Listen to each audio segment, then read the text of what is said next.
ഞങ്ങൾ KHS സ്കൂളിലത്തെ NSS വോളണ്ടിയേഴ്സാണ്.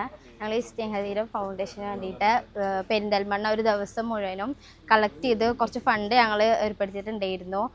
ഞങ്ങൾക്ക് ഇവരുടെ ഈ ഒരു ഇതിൽ പങ്കെടുക്കാൻ പറ്റിയെന്നുള്ളതിൽ ഭയങ്കര സന്തോഷമുണ്ട്. ഇവർക്ക് ഈ ഒരു സ്ഥാപനം തുടരുന്നതിന് വേണ്ടിയിട്ട് ഒരുപാട് സാധനങ്ങൾ ഇനി ആവശ്യമുണ്ട്. അപ്പോൾ ഈ വീഡിയോ കാണുന്ന എല്ലാവരും നിങ്ങളെ കഴിയുന്നത് നിങ്ങൾ കൊടുക്കണമെന്ന് അവരെ സഹായിക്കണമെന്ന് ഞാൻ. ഹലോ, അസ്സാം വലൈക്കും. ഫ്രണ്ട്സ്, ബുള്ളറ്റ് മാനുമാണ്. ഞാനിപ്പോൾ ഉള്ളത് അനലല്ലൂരാണ്. സ്നേഹതീരം ഫൗണ്ടേഷൻ. നിങ്ങൾ കുറച്ച് ആളുകളെയും അതുപോലെ തന്നെ കുറച്ച് കുട്ടികളെയൊക്കെ കാണുന്നുണ്ടാവും. ഇവരൊക്കെ ഓരോ സർട്ടിഫിക്കറ്റൊക്കെ പിടിച്ചാണ് നിൽക്കുന്നത്. എന്തിനാണെന്ന് മനസ്സിലായിട്ടുണ്ടാവില്ല. സ്നേഹതീരം ഫൗണ്ടേഷൻ, അതായത് സൗജന്യ ഡയാലിസ് സെൻറ്റർ.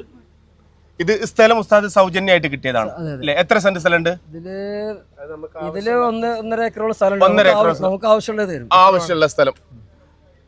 പറയാൻ വാക്കുകളിൽ ഒതുങ്ങാത്ത സേവനമാണ് കേട്ടോ. ഇതൊക്കെ ഇത്തരം പ്രവർത്തനങ്ങൾ അല്ലെ ഇത്തരം ചാരിറ്റി പ്രവർത്തനം ചേർത്ത് പിടിക്കുക എന്നുള്ളതാണ്. നമ്മളെ നാട്ടിലുള്ള ഒരുപാട് ആളുകൾ ഇന്നത്തെ കാലത്ത് നമ്മുടെ ഭക്ഷണ രീതി, നമ്മുടെ ജീവിതശൈലിയൊക്കെ കൊണ്ട് ഒരുപാട് ആളുകൾ പ്രായഭേദമന്യേ കിഡ്നി രോഗികളായിട്ട് മാറിക്കൊണ്ടിരിക്കുകയാണ്.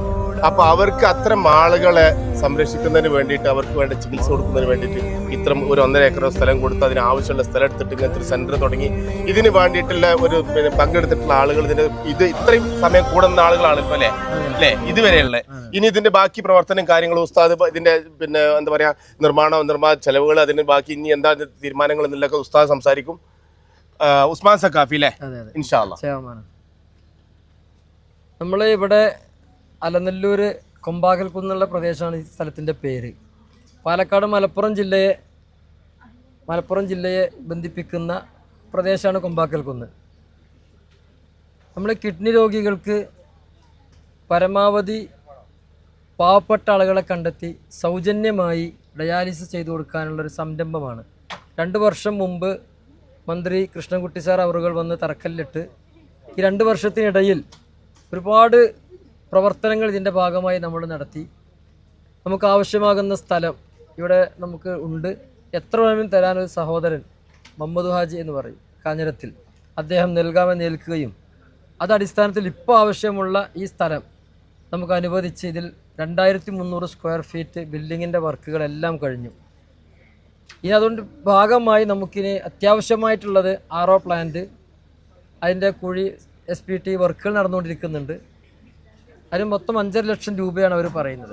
SPT വർക്കിന് മാത്രം 3.5 ലക്ഷം രൂപ 4 ലക്ഷം രൂപയോളം ചിലവ് വരും. നമ്മളിപ്പോൾ ഉദ്ദേശിക്കുന്നത് 12 മെഷീനിലായിട്ട് ദിവസം ഒരു 50 ആളുകൾക്ക് സൗജന്യമായി ചെയ്ത് കൊടുക്കാനുള്ള സംവിധാനമാണ്. അതിലിപ്പോൾ ഓരോ ആളുകൾ പറഞ്ഞ് നമുക്കൊരു 6 മെഷീൻ ഇപ്പോൾ ശരിയായിട്ടുണ്ട്. ബാക്കി 6 മെഷീൻ നമുക്ക് ആവശ്യമുണ്ട്. അതേപോലെ തന്നെ അതുമായി ബന്ധപ്പെട്ടുള്ള മറ്റു എല്ലാ എക്യുപ്മെൻസും നമുക്ക് ഇനി കിട്ടിയിട്ട് വേണം. ജനറേറ്റർ നമുക്ക് അൽഷിഫ ഹോസ്പിറ്റലിൻ്റെ MD ഉണ്ണീൻ സാഹിബ് സൗജന്യമായി തന്നു കഴിഞ്ഞു. ITL സിദ്ദീഖ് സാഹിബ് നമുക്ക് ഒരു മെഷീൻ നൽകിയിട്ടുണ്ട്. അതേപോലെ നമ്മൾ ഇക്ര ഹോസ്പിറ്റലിൻ്റെ MD അതിൻ്റെ ഡോക്ടർ ഇദ്രീസ് സാറ് നമ്മുടെ ഇതിൻ്റെ രക്ഷാധികാരി കൂടിയാണ്. അദ്ദേഹം നമുക്ക് 3 മെഷീൻ ഓഫർ ചെയ്തിട്ടുണ്ട്. ഇനി നമുക്ക് ആവശ്യമുള്ളത് 6 മെഷീനാണ്. അതുപോലെ പള്ളത്ത് കുഞ്ഞാൻ ഹാജിയും ഒരു മെഷീൻ വാഗ്ദാനം ചെയ്തിട്ടുണ്ട്. അത് കഴിഞ്ഞ് ഇതുമായി ബന്ധപ്പെട്ടുള്ള ഏകദേശം ഒരു 10-60 ലക്ഷത്തോളം രൂപ വരെ വരുന്ന സാമഗ്രി നമുക്ക് ആവശ്യമാണ് ഇനിയുള്ളത്. അതോടൊപ്പം അതുമായി ബന്ധപ്പെട്ടുകൊണ്ടുള്ള മറ്റ് വർക്കുകളൊക്കെ ഇനിയും ബാക്കിയുണ്ട്. ഇതിലേക്ക് എല്ലാവരുടെയും പിന്തുണയും സഹായവുമാണ് നമ്മൾ ഈ സംഗമം കൊണ്ട് ഉദ്ദേശിക്കുന്നത്. ഇതിൽ ജാതിയോ മതമോ രാഷ്ട്രീയമോ ഒന്നുമില്ലാതെ ഇതിൻ്റെ കൺവീനർ മോഹൻ ഐസക്കാണ്, ചെയർമാൻ മീതനായ ഞാനാണ്, മുഖ്യ രക്ഷാധികാരി ബഹുമാനായ പാലുളി സഖാവാണ്, അതുപോലെ കല്ലടി അബൂക്കർ സാഹിബുണ്ട്. ഇങ്ങനെ തുടങ്ങിയ ഇവിടുത്തെ പ്രദേശത്തുള്ള എല്ലാ രാഷ്ട്രീയ പ്രസ്ഥാനത്തിൻ്റെയും ഏറ്റവും ടോപ്പിലുള്ള ആളുകൾ, PR സുരേഷ് കോൺഗ്രസിൽ നിന്ന്, ജോസ് ബേബി സാറ്, സാഹിത്യകാരൻ KPS പയ്യനടം അടക്കം എല്ലാവരും ഇതിൻ്റെ രക്ഷാധികാരികളാണ്. കമ്മിറ്റിയിൽ 21 അംഗ കമ്മിറ്റിയിൽ ജാതി മത വ്യത്യാസമില്ലാതെ എല്ലാവരും ഉള്ള ഒരു ട്രസ്റ്റാണ് ഇത് നിയന്ത്രിച്ചുകൊണ്ടിരിക്കുന്നത്. അപ്പോൾ അതുകൊണ്ട് മനുഷ്യൻ എന്ന നിലയിൽ മനുഷ്യത്വവും മാനവികതയുമാണ് നമ്മൾ മുമ്പിൽ കാണുന്നത്. ഈ സംരംഭത്തോടെ എല്ലാവരും സഹായിക്കുകയും സഹകരിക്കുകയും നമുക്കൊരു മാർച്ച് മാസത്തോടു കൂടി ഇത് ഓപ്പൺ ചെയ്യണം എന്നുള്ളൊരു അതിയായ ആഗ്രഹമുണ്ട്. അതാകുമ്പോഴേക്ക് ഇത്രയും സാധന സാമഗ്രികൾ നമുക്ക് ആവശ്യമായിട്ട് വരും. അതിനെല്ലാവരുടെയും പിന്തുണ ഈ സമയത്ത് ഞങ്ങൾ ആവശ്യപ്പെടുന്നു. ഉസ്താദ്, നമ്മളെ കോൺടാക്ട് നമ്പർ, ഇതിൻ്റെ നമ്മളെ അഡ്രസ്സ് കാര്യങ്ങളൊക്കെ വീഡിയോയിൽ കൊടുക്കാമല്ലേ? കൊടുക്കാം.